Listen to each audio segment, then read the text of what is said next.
बिस्मिल्लाहिर्रहमानिर्रहीम। Dear student, हमारा previous जो टॉपिक चल रहा है वो बायोलॉजिकल मॉलिक्यूल के हवाले से है। इनिशियली हमने डिस्कस किया बायोलॉजिकल मॉलिक्यूल्स दो किस्म के हैं, ऑर्गेनिक मॉलिक्यूल और inorganic molecule. In biological molecule में एक जानदार की बॉडी के अंदर जो सबसे ज़्यादा मॉलिक्यूल पाया जाता है, जिससे एक जानदार की बॉडी सबसे ज़्यादा बनी होती है, वो वाटर है। तो डियर स्टूडेंट, आज के लेक्चर में हमने वाटर की इंपॉर्टेंस की बात करनी है। वाटर जो इस ज़मीन का 2/3 है और एक जानदार की body near about 65 to 89% water की बनी हुई है। ये अमाउंट मुख्तलिफ ऑर्गेनिज्म के अंदर वेरिएबल है। Average 65 to 89%। एक जानदार के मुख्तलिफ सेल के अंदर इसकी परसेंटेज मुख्तलिफ है। ब्रेन सेल, इसमें नियर अबाउट 85% वाटर है और बोन सेल्स जो खास किस्म की खसूसियात रखती हैं सपोर्ट के हवाले से, इनमें पानी सिर्फ 20% है, ओनली 20% है। इसके अलावा वाटर मीडियम फॉर लाइफ है।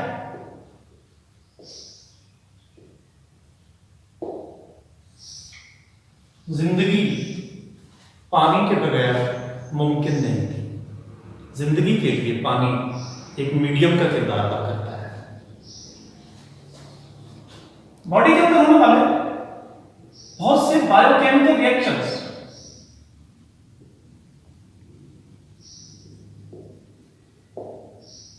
खासतौर पे फोटोसिंथेसिस, रेस्पिरेशन जैसे प्रोसेस में पानी अहमियत का हामिल है और ये रिएक्शन पानी के बगैर पॉसिबल नहीं है। डियर स्टूडेंट, इसके अलावा जितने भी एंजाइमेटिक रिएक्शंस हैं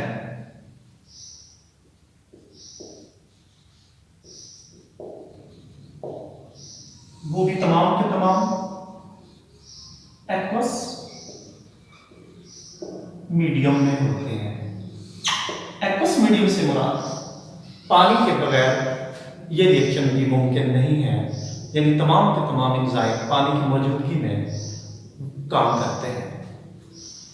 डियर स्टूडेंट, इसके अलावा पानी की और भी बहुत सी प्रॉपर्टीज हैं। इन प्रॉपर्टीज में पानी की जो पहली प्रॉपर्टी है वो इसकी सॉल्वेंट प्रॉपर्टी है।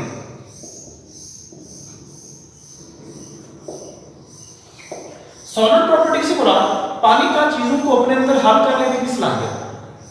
पानी एक बेहतरीन सॉल्वेंट है, बहुत सी चीजों को अपने अंदर हल कर लेता है। खासतौर पे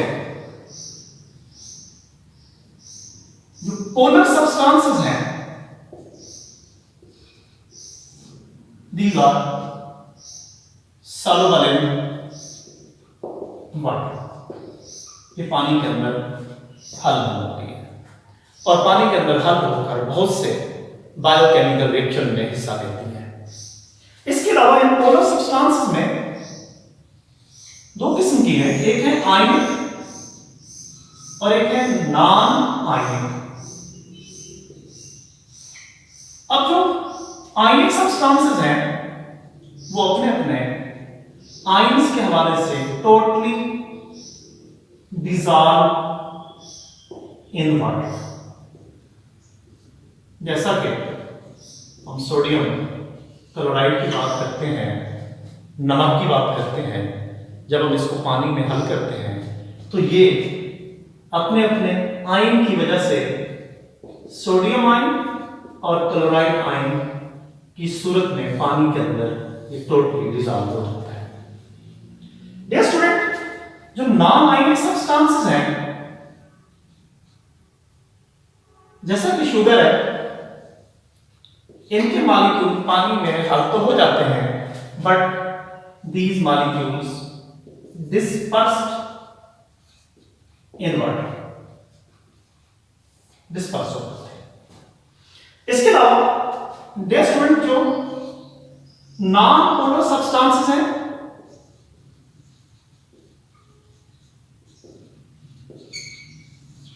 फॉर एग्जाम्पल फैट वगैरह, they are insoluble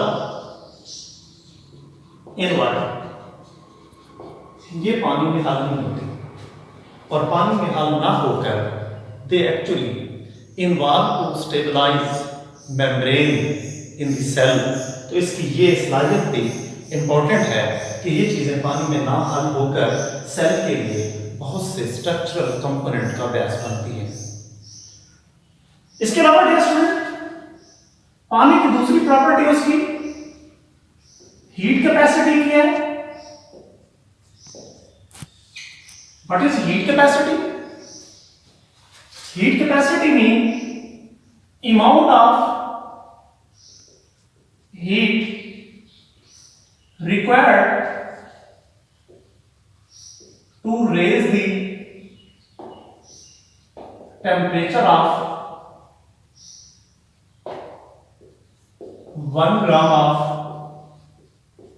water through 1 degree centigrade, from 15 degree centigrade to 16 degree centigrade। Yes student, heat capacity का मतलब 1 ग्राम पानी का प्रीवियस टेम्परेचर से 1 डिग्री सेंटीग्रेड टेम्परेचर को बढ़ाने के लिए जितनी हीट दरकार होती है, वो हीट उसकी हीट कैपेसिटी कहलाती है। डियर स्टूडेंट्स, वाटर की जो हीट कैपेसिटी है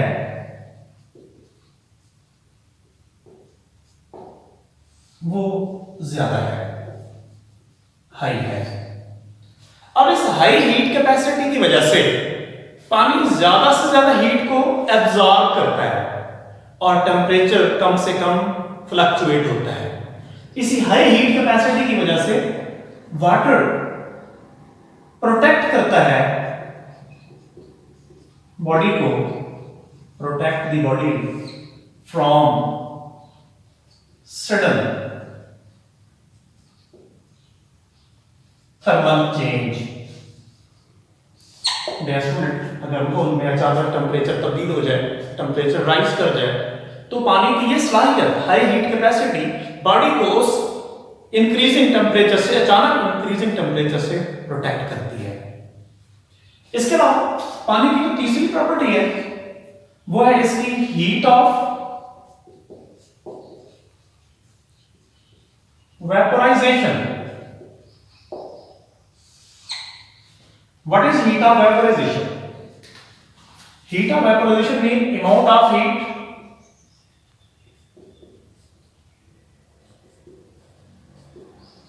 required to vaporize the 1 gram of water into vapor form।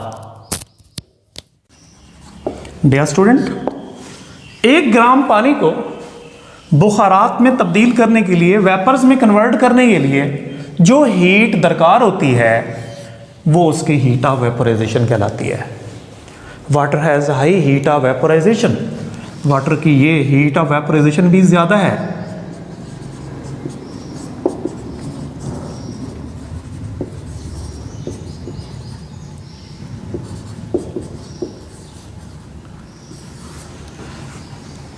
For example 574 kilo calorie heat required होती है 1 किलोग्राम पानी को वेपोराइज में तब्दील करने के लिए। इसका मतलब कि अगर 1 लीटर पानी को हीट किया जाए तो उसमें 2 मिलीलीटर पानी अगर वेपराइज्ड हो जाए तो रिमेनिंग जो 900 और 98 मिलीलीटर पानी बचता है उसका टेम्परेचर 1 डिग्री सेंटीग्रेड पहले टेम्परेचर की निस्बत कम हो जाता है। डियर स्टूडेंट, मैंने बताया कि वाटर की जो हीट ऑफ वेपोराइजेशन है वो बहुत ज़्यादा है। इसका मतलब जब हम वाटर को वेपोराइज करते हैं तो 1 लीटर पानी जो कि 1000 ml पर मुश्तमिल होता है तो उसमें से 2 ml अगर वाटर वेपोराइज हो जाए तो बाकी जो टेम्परेचर है पीछे बचे हुए पानी का पहले टेम्परेचर की निस्बत 1 डिग्री सेंटीग्रेड कम हो जाता है, क्योंकि वाटर जब भी वेपोराइज होता है तो इसकी हाई हीट ऑफ वेपोराइजेशन की वजह से it loss more amount of heat. Dear student, गर्मियों में जब बॉडी का टेम्परेचर बढ़ने लगता है तो वाटर स्वेटिंग की सूरत में स्किन से बाहर आता है। तो वाटर की इसी हाई हीट ऑफ वेपोराइजेशन की वजह से जब वाटर स्किन के थ्रू स्वेट ग्लैंड के थ्रू वेपोराइज होता है तो अपने साथ हीट ले जाता है, जिससे बॉडी का टेम्परेचर इंटरनली मेंटेन हो जाता है। तो ये हीट ऑफ वेपोराइजेशन एक्चुअली गर्मियों में बॉडी के टेम्परेचर को मेंटेन करने के लिए अहम किरदार अदा करती है। नेक्स्ट है आयोनाइजेशन ऑफ वाटर।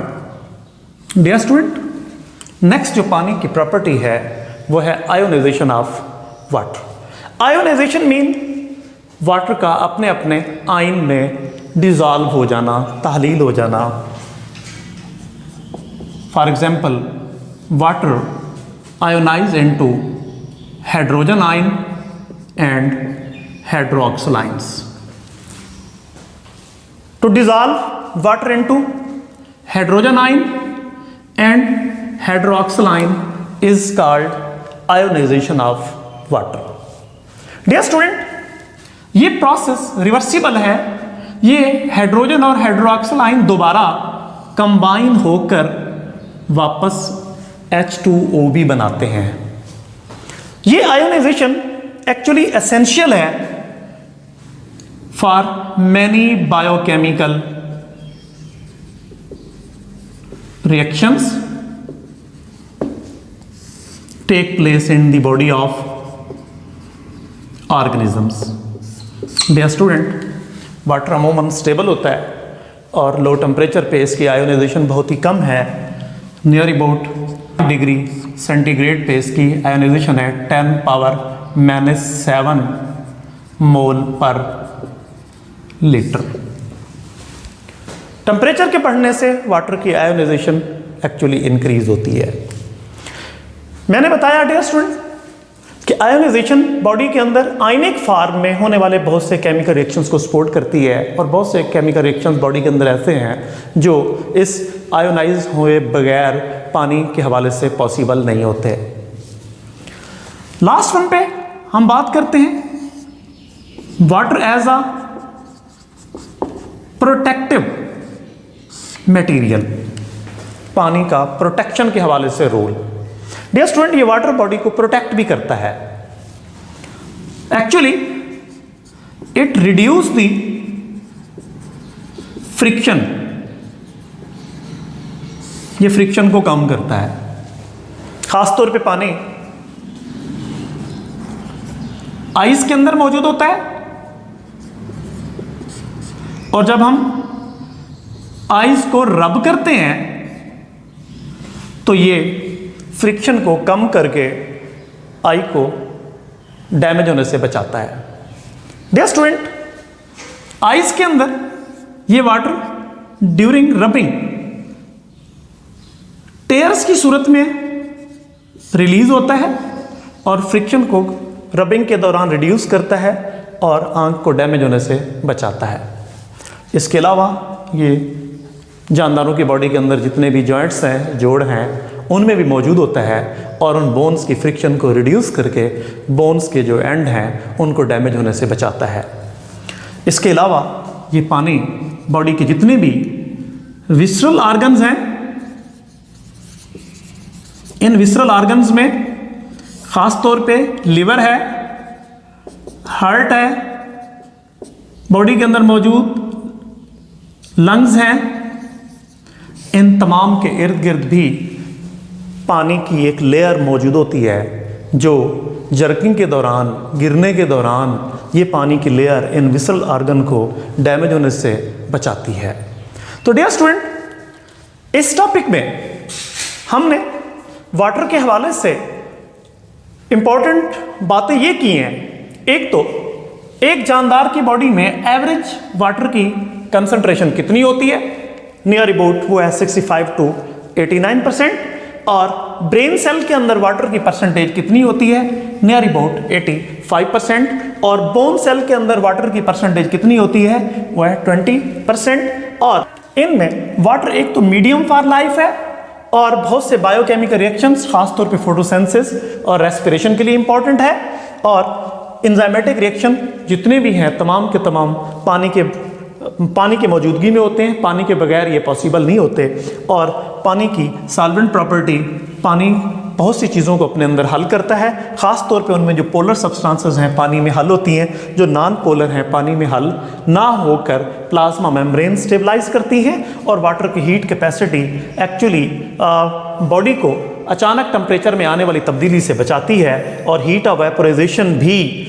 वाटर की हाई होने की वजह से वाटर वेपोराइज होकर बॉडी को कूल करता है, कूलिंग इफेक्ट क्रिएट करता है, और बॉडी के टेम्परेचर को कम से कम करता है, और वाटर अपने अपने आयन में आयोनाइज होकर बहुत से बायोकेमिकल रिएक्शंस को सपोर्ट करता है। और लास्ट वन पे हमने बात की है कि ये वाटर पानी बॉडी को जो है ना वो बहुत से मतलब प्रॉब्लम से प्रोटेक्ट करता है, ख़ासतौर पे ये फ्रिक्शन को कम करता है और रबिंग के नतीजे में आँख को डैमेज होने से बचाता है, और विसल आर्गन के इर्द गिर्द पानी की ये तह दर हकीकत इन आर्गन्स को चोट लगने से बचाती है।